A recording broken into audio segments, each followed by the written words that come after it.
옛날 옛적 한 마을에 수면 마스터로 불리는 한 현자가 살고 있었습니다. 그는 몇 년 동안 깊은 잠의 비밀을 연구하고 마을 사람들에게 더 나은 수면의 질을 제공하기 위해 노력했어요. 마침내 그는 7가지 비법을 발견하고 이를 마을의 사람들에게 전파하기로 결심했습니다. 첫 번째 비법은 일정한 수면 시간 유지였습니다. 현자는 이렇게 말했어요. 우리 몸은 규칙적인 생활을 좋아합니다.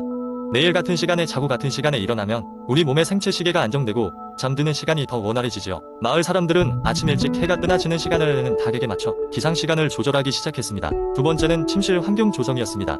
침실은 오로지 잠을 위한 공간이 되어야 하오. 현자는 이어 말했어요. 침실은 어둡고 조용하며 시원한 상태로 유지되어야 한다고 했습니다. 마을 사람들은 창문에 두꺼운 커튼을 닫고 소음을 차단하기 위해 창문 틈새를 막았으며 침실의 온도를 낮추기 위해 돌로 지어진 벽에 열기를 빼는 법을 연구했습니다. 세 번째 비법은 낮잠 제한이었습니다. 현자는 낮잠은 우리에게 단기적인 힐링을 주지만 너무 길게 자면 밤 수면에 방해가 될 수 있어 라고 조언했습니다. 낮잠을 자더라도 20분 이내로 제한하라는 조언은 특히 날이 더운 새해철에 도움이 되었습니다. 네 번째는 규칙적인 운동 습관 유지였습니다. 규칙적인 운동은 수면을 더욱 깊고 건강하게 만들어주죠 하고 현자는 말했습니다. 다만 늦은 시간에 운동하는 것은 오히려 수면을 방해할 수 있기에 일부러 이전에 운동을 마치는 것이 좋다고 하였습니다. 마을 사람들은 아침과 오후에 조깅 및 간단한 스트레칭을 추가하여 이 비법을 실천했습니다. 다섯 번째 비법은 식사 조절이었습니다. 현자는 침대에 들기 전 2-3시간 안에는 무거운 식사를 피해야 한다고 경고했어요. 특히 자극적인 음식과 카페인은 수면을 방해한다고 했죠. 마을 사람들은 저녁 식사를 가볍게 하고 카페인이 들어간 차는 대체 허브차로 마시기 시작했습니다. 여섯 번째는 명상 및 이완기법 활용이었습니다. 잠자리 들기 전 심신을 안정시키라 현자는 권했어요. 긴장을 풀어주는 명상이나 호흡 운동을 통해 하루의 스트레스를 해소하라는 얘기였습니다.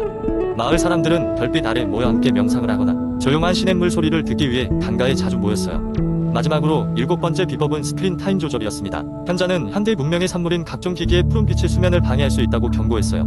잠자리 들기 전 1시간 동안은 모든 화면을 멈추시게 사람들이 저녁에 일찌감치 모닥불 주위에 모여 담소를 나누는 새로운 전통이 시작되었답니다. 전자기기 대신 이야기를 나누며 더욱 깊은 유대감을 형성했죠. 이 7가지 비법을 실천한 결과 마을 사람들의 수면의 질은 눈에 띄게 향상되었고 건강과 활기 넘치는 삶이 함께 찾아왔습니다. 마을 사람들은 현자에게 깊은 감사의 마음을 전하며 이 비법을 대대로 전수하겠다고 다짐했습니다. 두 번째 이야기, 21세기 현대 사회에서는 스트레스가 일상생활의 일부가 되었습니다. 업무의 압박, 인간관계의 갈등, 그리고 끝없이 이어지는 책임감이 우리를 지치게 만듭니다. 따라서 많은 사람들이 이러한 스트레스를 해소하기 위한 방법을 찾고 있습니다. 실제로 스트레스를 효과적으로 관리하는 것은 정신 건강뿐만 아니라 신체 건강에도 긍정적인 영향을 미칩니다. 하지만 스트레스를 해소하는 방법은 돈이 많이 들 거라 생각하는 경우가 많습니다. 다행히도 세상에는 무료로 시도해볼 수 있는 다양한 건강 습관들이 존재합니다. 첫 번째로 소개할 습관은 호흡명상입니다.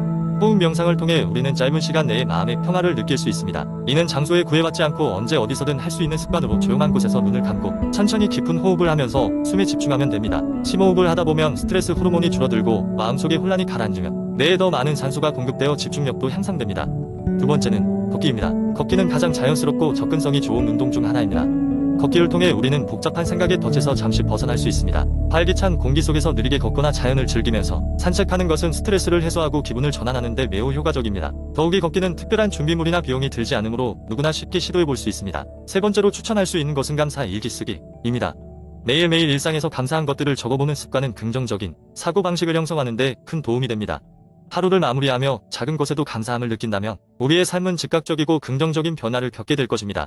이는 스트레스를 관리하는 데도 효과적이며 자신의 존재와 다른 사람들과의 관계를 더 깊이 이해할 수 있도록 도와줍니다. 네 번째로 소개할 습관은 자연의 소리 듣기입니다. 도시의 소음으로 가득 찬 생활 환경에서 벗어나 자연의 소리를 듣는 것은 심신의 안정을 찾는 데 도움이 됩니다. 파도 소리, 새 소리, 나무 잎이 바람에 흔들리는 소리 등은 스트레스에서 벗어나는 데 큰 효과가 있습니다. 이런 소리들은 스마트폰 앱 등을 통해 쉽게 들을 수 있으며 실제 자연을 방문할 수 있는 기회가 있다면 더욱 좋습니다. 마지막으로 규칙적인 수면 습관을 들 수 있습니다. 충분한 잠을 자는 것은 전반적인 스트레스 관리에 필수적입니다. 규칙적인 수면 패턴을 유지하고 가능하면 일정한 시간에 잠자리에 들고 일어나는 것을 목표로 하세요. 또한 잠자기 전 전자기기 사용을 줄이고 편안한 수면 환경을 조성하는 것도 중요합니다. 잠이 부족할 경우 스트레스 수치가 급격히 상승할 수 있으므로 충분한 휴식을 통해 몸과 마음을 회복시키는 것이 필요합니다. 이러한 무료 건강 습관들은 일상생활에서 쉽게 실천할 수 있는 것들입니다. 돈을 들이지 않고도 매일 조금씩 삶의 질을 개선하고 스트레스를 관리할 수 있는 방법을 찾을 수 있습니다. 중요한 것은 지속적으로 실천하고자 하는 마음과 의지입니다. 스트레스는 누구에게나 있습니다. 하지만 우리가 어떤 방법을 선택하느냐에 따라 그것에 대응하는 방식은 달라질 수 있습니다. 마음과 몸의 건강을 위해 이들 건강 습관을 시도해보세요. 일상의 작은 변화가 큰 변화를 가져올 수 있습니다. 세 번째 이야기한 때 아주 바쁜 도시에서 살고 있는 소영이라는 여성이 있었습니다. 그녀는 여러 직장 업무와 개인적인 책임감으로 인해 스트레스가 극에 달해 있었습니다. 어느 날 그녀는 친구로부터 스트레스를 해소하기 위해 요가를 시도해보라는 권유를 받았습니다.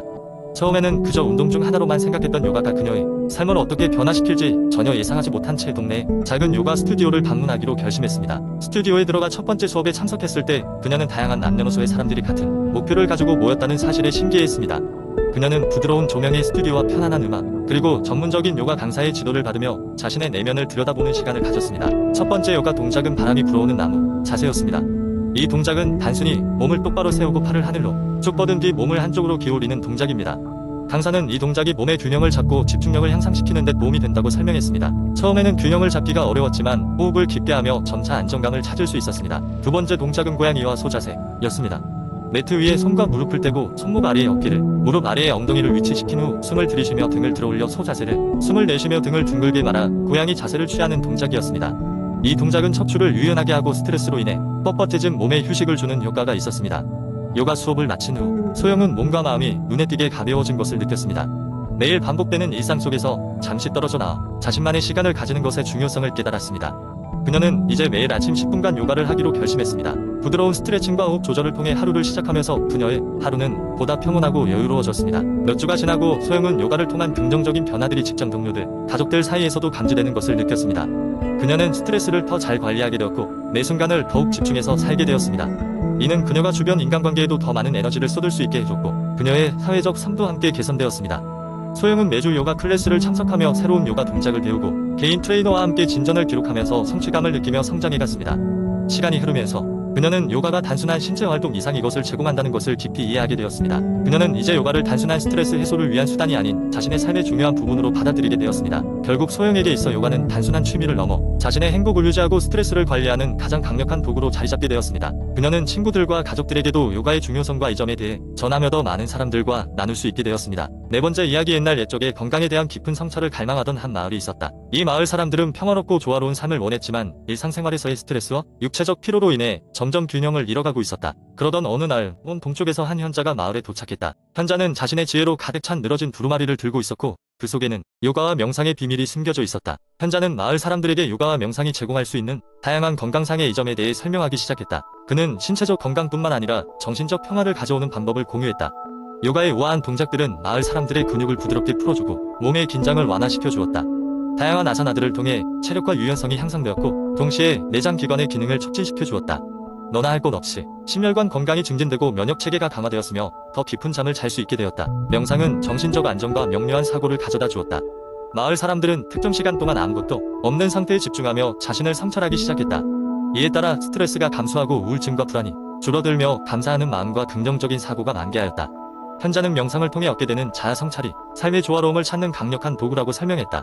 시간이 흐르면서 마을 사람들은 자신의 삶 속의 요가와 명상을 깊숙이 통합하게 되었다. 아침이면 태양을 바라보며 태양 경배 자세로 하루를 시작했고 저녁이 되면 조용히 앉아 하루의 여정을 돌아보며 명상을 하였다. 그들은 서로 간의 깊은 유대감을 느끼고 분노와 분열의 감정이 줄어들었다. 요가와 명상은 단순한 체력 단련이나 일시적인 마음의 평화가 아니라 삶의 질을 근본적으로 바꾸는 힘이었다. 이 얘기를 들은 다른 마을 사람들 역시 변화된 마을을 탐방하면서 요가와 명상을 배우기 시작했고 그 결과 요가와 명상의 이점은 널리 퍼져나갔다. 마을은 다시 균형과 평화로 채워졌으며 사람들은 신체적 건강과 정신적 행복을 모두 누릴 수 있게 되었다. 현대를 살아가는 우리의 삶 속에도 요가와 명상은 그때처럼 여전히 값지고 적용할 수 있는 방안이다. 이는 단지 몸과 정신을 위한 치료법이 아니라 인생의 여정에서 충만함을 찾을 수 있는 길임을 다시금 상기하게 해준다.